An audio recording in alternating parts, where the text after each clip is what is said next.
CapEx numbers are going up, not just next year, probably through 2028, because Meta has given some sort of a 3-year forecast. In fact, Mark Zuckerberg has mentioned that they plan to spend up to $600 billion in CapEx through 2028. So when you are spending such big sums, you don't want to be dependent on one supplier. And in this case, NVIDIA still has the best chips.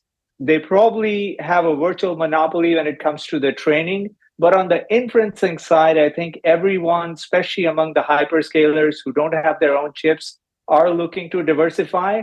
And I think I'm very surprised that Meta is looking to buy something from Google, given they compete, so fiercely on the digital ad side. But that's really a reflection of the changing tech stack and how these companies are evolving with AI. What is it about Alphabet and Google that we did not realize that they're making so much progress on their own chips, these TPUs, tensor processing units? It does feel like it's kind of come from out of nowhere. I know folks in the tech industry know that Google has been working on this for a while, but if you were just following along, it feels like NVIDIA had this locked up, and then all of a sudden it's a little bit more open.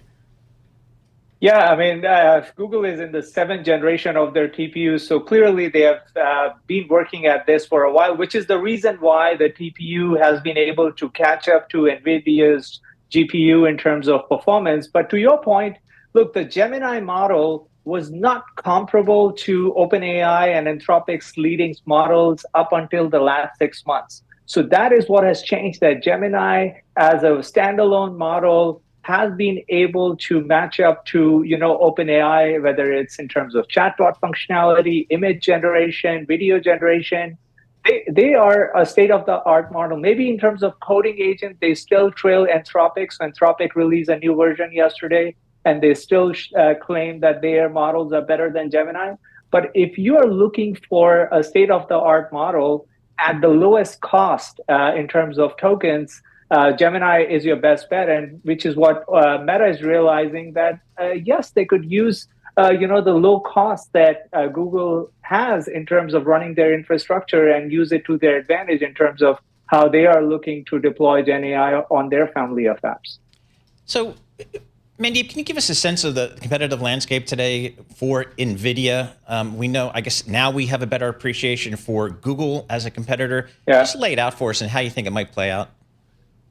I mean, the one metric that NVIDIA shared on their latest earnings call was their content per gigawatt is going to grow over the next few years. And the reason they said is because they generate the most tokens per watt. Now, for 1 gigawatt, Jensen said they'll have up to $30 to $35 billion of NVIDIA chips being purchased. Think about it, if a 1 gigawatt costs $50 billion, any company spending 30 to 35 billion, and all these companies like OpenAI has talked about adding up to 26 gigawatts in capacity. That really translates into huge revenue for NVIDIA just from one hyperscaler. And that's what I think Meta, if they plan to add 10 gigawatts over the next 5 years, they don't want to be giving NVIDIA, $300 billion just for the chips. They want to diversify and really make sure they're running their infrastructure at the lowest cost, which is what Google is doing. Google spent $90 billion in capex this year. And guess what? They have a cloud business. They have trained their new model. They're doing inferencing at scale. They're serving search and all their family of apps with Gen AI functionality. So they're really running it very efficiently. They're not spending $30 to $35 billion per gigawatt. And that's what everyone is seeing now in terms of efficiency. So you do a great job of explaining this from a technical point of view, from the technology's point of view. But for investors who really just understand NVIDIA as, AI personified or embodied, is this just an opportunity to diversify and not rely so much on NVIDIA and maybe chase another company whose shares have not rallied as much? I think so. I mean, it's very hard to see multiple expansion in a company like NVIDIA, which was close to, 4 trillion plus. And I think they're growing very nicely into earnings. They've given a forecast of up to $330 billion in revenue next year. So there is embedded growth in there. but everyone has that scars from, the dot-com bubble in terms of paying too much in terms of multiple. And that's where you're seeing people really being conservative in terms of what sort of multiple they pay for a stock like Nvidia.